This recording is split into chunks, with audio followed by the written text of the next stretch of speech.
kenapa nih? बिस्मिल्लाहिर्रहमानिर्रहीम। Ya, रोशन बरस 11 number रोशन पर 11 नंबर सब बढ़ाना है देखिए वाले नहीं जब आप खत्म है तो फिर दबे से रोशन जनाब सदर मोहतरम दोस्तों, अभी मैंने आपकी किताब बादशाह की कायदात की है, जिसका तर्जुमा ये है, ए ईमान वालों, तुम पर फर्ज किए गए जैसा कि तुमसे पहले उम्मतों पर फर्ज किए गए थे, ताकि तुम मुत्तकी बन जाओ।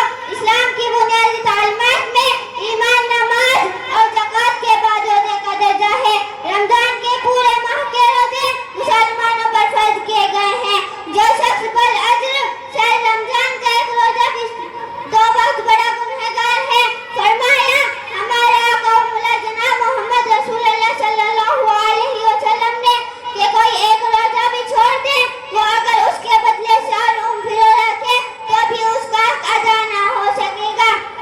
रोज़ा एक ऐसी इबादत है जो सिर्फ इस्लामी में फर्ज नहीं हुआ है, बल्कि दुनिया में जितने मज़हब हुए हैं या है, सब में किसी न किसी शक्ल में रोजे का वजूद है। हिंदू हो या ईसाई, बुद्ध हो या मुसाई, सभी रोजा रखते हैं। तौरात व इंजील की शफाअत गवाह है।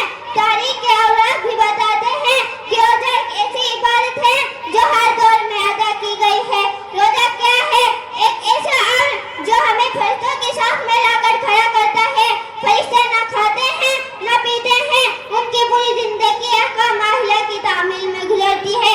वाक़या यह है कि रमजान का महीना तरबियत का महीना है। आपके रूबरू लजीज खाने हैं, मगर आप उनकी तरफ आँख उठाकर भी नहीं देखते। आपका नफ्स चाहता है, मगर आप उसे लगाम दे देते हैं। ये हरकत एक दो दिन नहीं, पूरे एक माह की जाती है। आप खुद ही तसव्वुर फरमा लें कि नफ्स के कंट्रोल करने का ये कितना बेहतरीन तरीका है। रोजा हमें सिखाता है कि हमें वही करना चाहिए जो सबसे बड़े सरकार की मर्जी है। हमें इस तरह रहना है जैसा कि मालिक कायनात चाहता है। वो कहे कि चलो तो चल पड़े, कहे कि रुक जाओ तो रुक जाए, कहे कि खाओ तो खा ले, कहे कि खाओ। माशाअल्लाह, बहुत अच्छे अंदाज में इन्होंने अपनी तकरीर पेश फरमाई। अब आप हजरात के सामने एक छोटी सी बच्ची है। बिस्मिल्लाहिर्रहमानिर्रहीम। अल्हम्दुलिल्लाह, अल्हम्दुलिल्लाहिल्लज़ी हदाना लिहाज़ा व मा कुन्ना लिनहतदिया लौला अन हदानल्लाह। वस्सलातु वस्सलाम अला रसूलिहिल मुस्तफा व अला आलिहि व अस्हाबिहिल मुज्तबा। अम्मा बाद, फ़क़द क़ाल अल्लाहु तआला फिल कुरानिल मजीद वल फुरकानिल हमीद। वो वक्त याद करने के लायक है जब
तौहीद का परचम लहराए